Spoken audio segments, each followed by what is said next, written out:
Hi guys, welcome back to my YouTube channel. And आज हम जिस टॉपिक के बारे में बात करेंगे ये मोस्टली मुझे मेरे बहुत सारे पीयर्स ने मुझसे इस टॉपिक के बारे में पूछा कि मोस्टली जो ऑलरेडी कॉर्पोरेट में काम करते हैं एंड जब भी उनका परफॉर्मेंस रिव्यू होता है, जब भी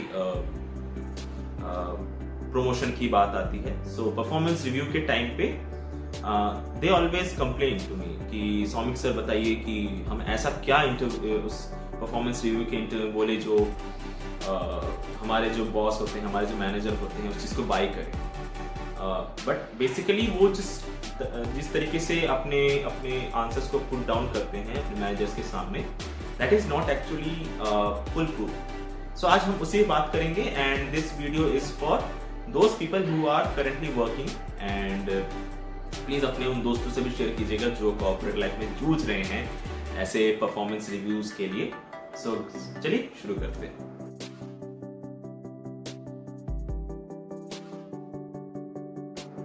सो गाइज, अगर आप परफॉर्मेंस रिव्यू में सिर्फ अपनी मेहनत के बारे में बात करते हैं तो आप प्रमोशन मांग नहीं रहे, आप सिंपैथी मांग रहे हैं। और कॉर्पोरेट दुनिया में सिंपैथी को कोई रिवॉर्ड नहीं करता। ऑनेस्टली बताओ, in my last 7 years of experience मैंने जो भी देखा है, कॉर्पोरेट लाइफ में जो है सिंपैथी कोई नहीं बाय करता। और यहां पर किस चीज को बाय किया जाता है? वैल्यू को, कि आप कितना वैल्यू ऐड कर रहे हो किसी भी कॉर्पोरेट ऑर्गेनाइजेशन में। सो हर साल हजारों एम्प्लॉइज परफॉर्मेंस रिव्यू के रूम से बाहर निकलते हैं और बोलते हैं कि मैंने तो इतना काम किया था, मैंने ये प्रोजेक्ट किया था, फिर भी एवरेज रेटिंग मिली है, somebody else have got something else। तो वहाँ पर वो ये क्या कहते हैं कि हमारे साथ चीटिंग हुई है या फिर कॉर्पोरेट पॉलिटिक्स हुआ है। बट प्रॉब्लम उनके साथ उनके मेहनत में नहीं है, उनके काम में प्रॉब्लम नहीं है। प्रॉब्लम यहाँ पर कहाँ पर है? प्रॉब्लम की कम्युनिकेशन में होती है। सो परफॉर्मेंस रिव्यू एक कोई रिपोर्ट कार्ड नहीं है कि वहाँ पर आपने ये टास्क कंप्लीट करके और आपको ये नंबर मिलेगा, जैसे कॉलेज में होता है, स्कूल में होता है। जो परफॉर्मेंस रिव्यू है ये एक नेगोशिएशन है और नेगोशिएशन में वर्ड्स ही आपका असली वेपन होता है। मैं आज आपको 7 ऐसे फ्रेजेस सिखाऊंगा जो एवरेज एम्प्लॉइज कभी नहीं यूज करते, लेकिन जो टॉप परफॉर्मर्स है ऑलमोस्ट हर अप्रेजल की कन्वर्सेशन में इन चीजों को यूज करते हैं।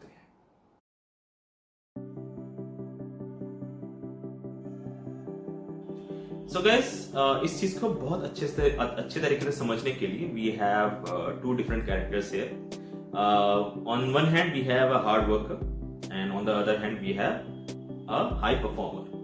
हार्ड वर्कर क्या कहता है कि हार्ड वर्कर काम अच्छा करता है but at the time of appraisal he is not able to communicate properly. But on the other hand एक हाई परफॉर्मर क्या कहता है? हाई परफॉर्मर यहाँ पर अपने कम्युनिकेशन की मदद से हर बार अप्रेजल में अच्छे रेटिंग दे जाता है। सो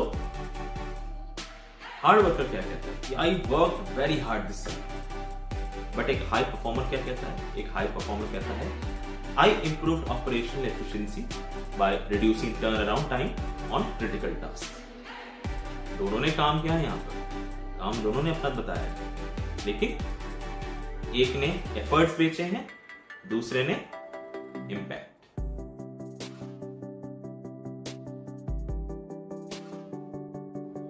कॉर्पोरेट में हार्ड वर्क एक्सपेक्टेड है बट रिवॉर्ड सिर्फ उसी इंसान को मिलता है जो डिफिकल्ट प्रॉब्लम्स को सॉल्व करता है। जब आप इम्पैक्ट की लैंग्वेज बोलते हो तब मैनेजर ऑटोमेटिकली आपको बिजनेस परसेप्शन से देखना शुरू कर देता है।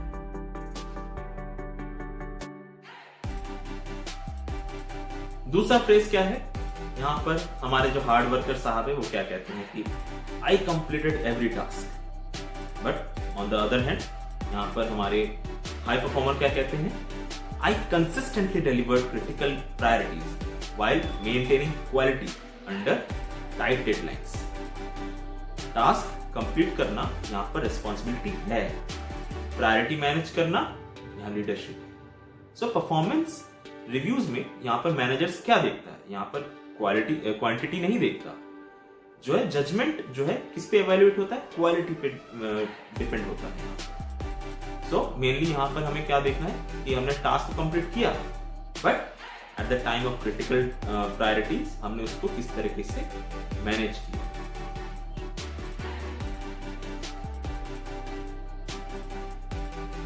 नेक्स्ट फ्रेज है, यहाँ पर हमारे हार्ड वर्कर साहब क्या कहते हैं कि I have helped everyone, but on the other hand यहाँ पर हाई परफॉर्मर क्या कहते हैं कि I collaborated across learners to remove the bottlenecks and improve execution. So help एक इमोशनल वर्ड है। सो कॉर्पोरेट लाइफ में, कॉर्पोरेट वर्ल्ड में इमोशनल जो है, इमोशनल एंटिटीज जो एग्जिस्ट नहीं करती है, एग्जिस्ट ना के बराबर होती है।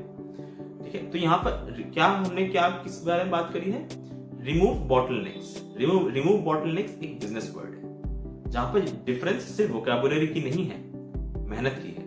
यहाँ पर आपने हेल्प करा है, लेकिन यहाँ पर आपने क्या करा है, उसको उसका इम्पैक्ट आपने दिखाया है।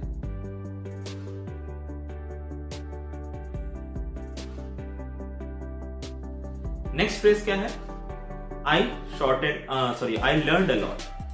यहाँ पर हमारे जो हार्ड वर्कर भाई साहब हैं वो कह रहे हैं कि I have learned a lot, but on the other hand high performer क्या कहता है कि I shortened my learning curve so I could contribute independently.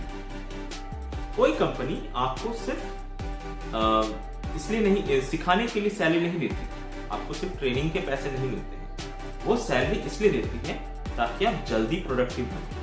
आपने सीख तो लिया, आपने बहुत कुछ सीखा है, बट आपने कितना डिलीवर किया है वो कंपनी देखती है।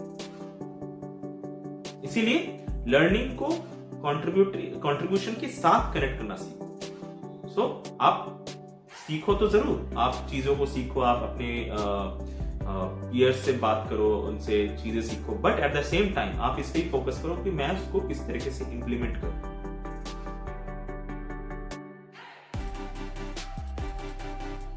सो नेक्स्ट फ्रेज की बात करते हैं। यहाँ पर हमारे जो हार्ड वर्किंग भाई साहब है वो क्या कहते हैं कि आई टुक ओनरशिप, बट यहाँ पर हमारे हाई परफॉर्मर भाई साहब ने क्या कहा कि I proactively identified risks before they became operational issues.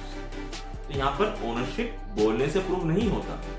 आप ये तो बोलो कि I have taken the ownership, but ownership example से प्रूव होता है।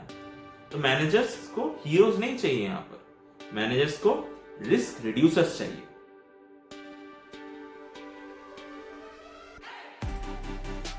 नेक्स्ट फ्रेज की अगर हम बात करें, दैट इज फ्रेज नंबर 6। तो यहाँ पर जो हमारे हार्ड वर्कर भाई साहब है वो कहते हैं कि I have improved my self, but on the other hand जो हमारे हाई परफॉर्मर भाई साहब है वो क्या कहते हैं कि I continuously optimize my workflow, improve productivity and consistency. तो यहाँ पर क्या देखने को मिलता है, हमें ये देखने को मिलता है कि सेल्फ इंप्रूवमेंट पर्सनल अचीवमेंट है, बट आपने बिजनेस को क्या इम्पैक्ट किया, आपने बिजनेस को क्या कंट्रीब्यूट किया। यहाँ work flow optimization business achievement है, और अप्रेजल किसके लिए होता है, अप्रेजल हमेशा बिजनेस अचीवमेंट के लिए होता है।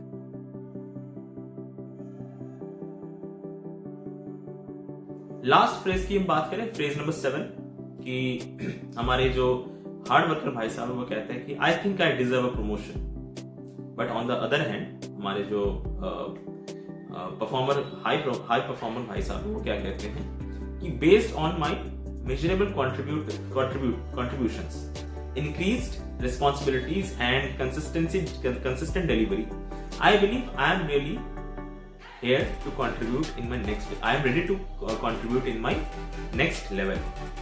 So यहाँ पर प्रमोशन डिमांड मत करो, यहाँ पर आप प्रमोशन डिमांड कर रहे हो। यहाँ पर हमारा हार्ड वर्कर भाई साहब क्या कहते हैं कि I think I deserve promotion, but यहाँ पर जो है प्रमोशन डिमांड मत करो, आप उस प्रमोशन को जस्टिफाई करो कि why you deserve that promotion. Confidence और एंटाइटलमेंट में सिर्फ एक वर्डिंग का डिफरेंस होता है। सो आप उस चीज को अगर इंप्लीमेंट करोगे अपने इन सातों जो आपको हमने बताया कि जो 7 जो फ्रेजेस बताया, अगर आपने किसी हाई परफॉर्मर की तरह अपने परफॉर्मेंस में इसको इंप्लीमेंट किया तो देखिए डिफरेंस क्या होगा इसका।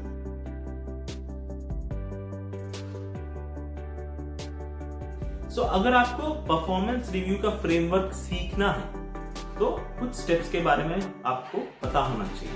तो स्टेप नंबर 1 क्या है? Impact. What business problem did I solve? ये आप अपने आप से पूछो, अपने आप से इन सब चीजों, ये क्वेश्चंस आप अपने आप से पूछो। पहला स्टेप है what business problem did I solve. दूसरा है step 2, how can I prove it. And step 3 है future, how will I create even more value. So ये जो 3 आपको मैंने क्वेश्चंस बताए हैं, अगर आप हर अप्रेजल से पहले प्रिपेयर कर लोगे तो आप बाकी 90% एम्प्लॉयज से अलग दिखोगे। सो रिमेंबर, मैनेजर्स जो है फ्यूचर पोटेंशियल को रिवॉर्ड करते हैं, पास्ट एफर्ट को नहीं। ठीक है? सो इस चीज को याद रखना हमेशा और कोशिश करना इस चीज को आप हर अप्रेजल से पहले प्रिपरेशन कर लो इस चीज को लेके। इस वीडियो को अपने उन दोस्तों से भी शेयर करना जो काफी टाइम से प्रमोशन या अप्रेजल के लिए परेशान है। एंड आई गारंटी यू कि इस वीडियो को देखने के बाद दे विल डेफिनेटली इंप्रूव।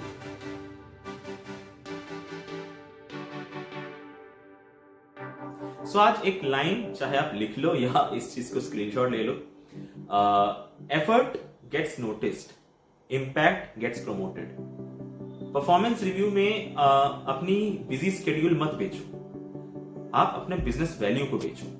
अगर आप कॉर्पोरेट कम्युनिकेशन, इंटरव्यू साइकोलॉजी और करियर स्ट्रेटेजी को मास्टर करना चाहते हो तो सौमिक द कॉर्पोरेट कोच को सब्सक्राइब जरूर कीजिए। और अगर आप सैलरी नेगोशिएशन में 40% हाइक का फ्रेमवर्क सीखना चाहते हैं तो स्क्रीन पर दिख रहे मास्टर क्लास को अभी देखिए। मैं हूं सौमिक और मिलते हैं नेक्स्ट मास्टर क्लास में।